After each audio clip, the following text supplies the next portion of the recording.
C'est finalement 145% de droits de douane sur les importations chinoises et non 125% comme annoncé hier. La Maison Blanche vient de clarifier les choses et on apprend que c'est une combinaison entre les 125% plus les 20% déjà existants depuis début mars qui concernent les produits liés à la lutte contre le fentanyl. Les États-Unis viennent donc d'imposer les importations chinoises à 145%. La guerre commerciale est plus que déclarée. La bourse américaine recule fortement après une journée record la veille.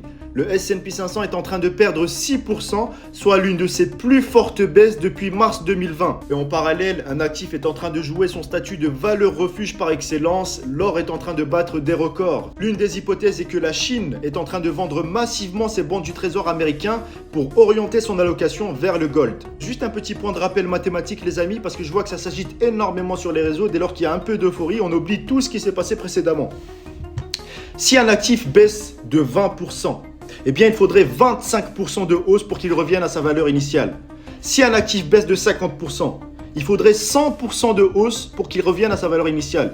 Et si un actif baisse de 90%, il faudrait 900% de hausse pour qu'il revienne à sa valeur initiale. Et donc, vous voyez, toutes choses égales par ailleurs, la baisse est plus impactante que la hausse. C'est des petits concepts qu'il faut maîtriser lorsqu'on est investisseur pour ne pas se retrouver piégé. Abonne-toi pour ne rien rater.